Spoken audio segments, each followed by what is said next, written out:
Welcome back to another deep dive in the explainer. So you know those days where you're doing just fine, and then bam, suddenly out of absolutely nowhere, you were hit with this overpowering, visceral need to eat an entire bag of potato chips, or just a massive plate of fries. Oh, absolutely. Your mouth starts watering, you get that weird brain fog, and your body is just demanding grease and salt. Well, you're definitely not alone. Today, we're looking at the actual biological mechanism behind that sudden physiological hit, and better yet, how a super common kitchen ingredient can literally hack your biology to stop it cold. We're going way beyond just willpower today, looking at some incredible microscopic science. We're talking about a compound called allicin, and how it acts as both a metabolic cheerleader and a literal protective shield for your blood sugar. It's going to completely change how you view your afternoon snacks.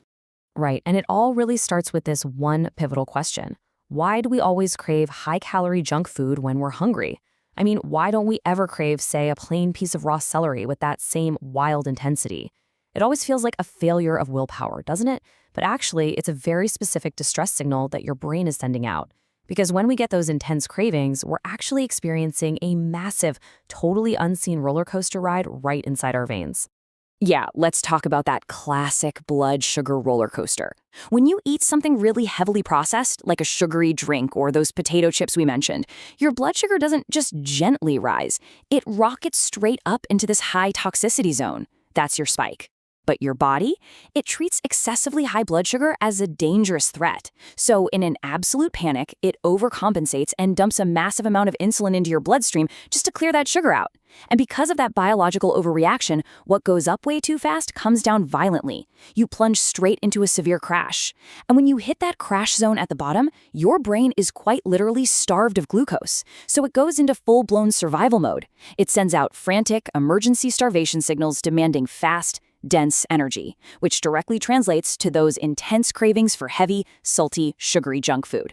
What we really want is that ideal biological state, smooth, gentle rolling waves that keep you energized and completely free from those desperate cravings.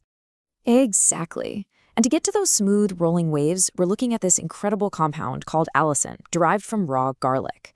So here's our roadmap for today's explainer. First, we'll see how allicin acts as a cellular cheerleader. Second, we're going to learn how it removes rust from your cells. Third, we'll look at how it hits the liver's brakes. And finally, number 4, we'll give you your practical everyday cravings cheat code. Okay, section 1. Allicin, the cellular cheerleader. To really get this, we kind of need to zoom in on your pancreas. That's the organ that deals with the sugar entering your blood after a meal. Researchers actually describe allicin as the strongest cheerleader for insulin. When it enters your body, it makes a beeline straight for the pancreas, specifically targeting your beta cells. These are basically the microscopic factories that manufacture your insulin. Allicin binds to the receptors on these cells and essentially shakes them awake. It's demanding higher activity, forcefully encouraging them to secrete more insulin.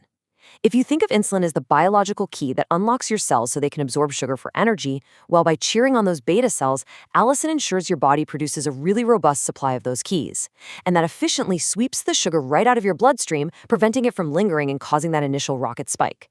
Which brings us to mechanism number 2, removing rust from cells. Right, and this addresses a massive physiological problem, insulin resistance. Because sometimes the issue isn't that your pancreas isn't making enough keys. The problem is that the locks are jammed. In science terms, this rust is often a buildup of intracellular lipids, basically microscopic fat droplets that physically gunk up the insulin receptors on the outside of your cells. The insulin key tries to slide in, but the lock is completely jammed with this cellular gunk, so the cell just refuses to let the sugar inside. This is where allicin and its broken-down sulfides perform their second miracle. They act like a premium, heavy-duty cellular solvent. When you consume it, allicin activates this highly specific, crucial cellular enzyme called AMP. Activating AMP effectively dissolves those microscopic fat droplets. It chemically cleans out those jammed receptors, which drastically improves your cell's insulin sensitivity. The biological locks are scrubbed clean, and the keys start working smoothly again. To put that into perspective and see what this rust removal actually looks like in practice, imagine eating one bowl of rice. Before garlic, when those cellular keyholes are all jammed up with lipids and highly resistant, your body might have to panic and pump out, say, 5 whole units of insulin just to force that rice sugar through the gunk and into the cells. But after garlic, once that AMPK enzyme is activated and the receptors are scrubbed perfectly clean, The keyhole is so incredibly sensitive that it only takes 2 units of insulin to easily and smoothly process that exact same bowl of rice. That is a staggering boost to your body's metabolic efficiency. And it's absolutely essential for preventing those wild insulin overcompensations that lead to those vicious crashes. Awesome. Okay, third on the agenda, hitting the liver brakes. So, this mechanism is super crucial for what happens when you aren't actively eating, like when you're sleeping or deep into a fasted state. Our liver basically acts as a massive sugar warehouse for the entire body. When we're empty-handed, the liver generously releases stored and newly manufactured sugar right into the blood to keep our brain and our organs running. Exactly. The scientific term for that manufacturing process is gluconeogenesis. But sometimes the liver's gluconeogenesis goes into absolute overdrive. It dumps way too much sugar into the bloodstream, causing high fasting blood sugar levels. But allicin steps in here as this brilliant invisible assistant. At a molecular level, it actively suppresses the expression of the specific enzymes that drive that gluconeogenesis. It effectively hits the brakes. It's like it communicates directly with the liver, saying, hey, look, we have plenty of glucose circulating right now. Shut down the manufacturing line and safely stop shipping inventory out of the warehouse. All right, and finally, mechanism 4, your cravings cheat code. So we've gone through the deep microscopic science. We've talked about cheering on the pancreas, dissolving the lipid rust on cellular keyholes, and halting the liver's gluconeogenesis. But how do we pull this complex biology out of the textbook and into our actual kitchens to stop those junk food cravings? Well, you start with a really simple kitchen garlic crusher. But, and this is a big but, you have to follow strict chemistry to make this work. You can't just swallow a whole clove of garlic, and you cannot chop it up and cook it right away. Why? Because a whole, intact, raw clove of garlic actually contains 0 allicin, literally none at all. Instead, it contains an amino acid called alliin and a totally separate enzyme called alliinase, and they are safely kept in separate biological compartments inside the garlic's cellular structure. When you thoroughly crush or mince the raw garlic, you're physically rupturing those cell walls. That allows the alliin and the alliinase to finally mix together. And here's the trick.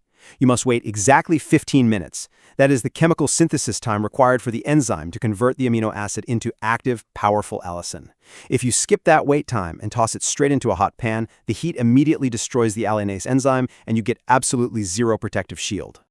So the crucial point here is how you sequence this chemical reaction to just entirely hack your cravings.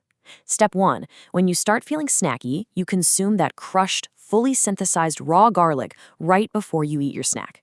Step 2, that allicin hits your bloodstream and immediately acts as a biological shield. It stabilizes your blood sugar base by waking up those beta cells and lubricating those cellular keyholes. And step 3 is where the real magic happens. Let's say you slip up and eat heavily processed potato chips or a sugary cookie afterward. The amplitude of that blood sugar spike is drastically reduced. The allicin is acting like a heavy-duty metabolic shock absorber. And step 4, because that initial spike was blunted, you get a gentle, soft landing instead of a violent crash. Without that severe plunge, your body doesn't trigger the panic dump of adrenaline and cortisol. Your brain never starves, it never sends out those frantic distress signals, and that vicious cycle of junk food cravings is completely neutralized. It really makes you look at a humble head of garlic in a completely different way, doesn't it? I mean, it's not just a flavor enhancer to throw into a pasta sauce. It's a highly advanced biological tool that can physically rewrite how your body processes energy and manages hunger on a cellular level. Absolutely. Which really leaves us with this final thought for today's explainer. If a simple, scientifically timed clove of crushed garlic has the power to act as a cellular cheerleader, dissolve the microscopic rust on our biological keyholes, and completely neutralize our deepest junk food cravings, well, what other incredible invisible assistants are sitting right now completely undiscovered in our kitchens? Thanks so much for joining us. Keep experimenting, and we will see you in the next explainer.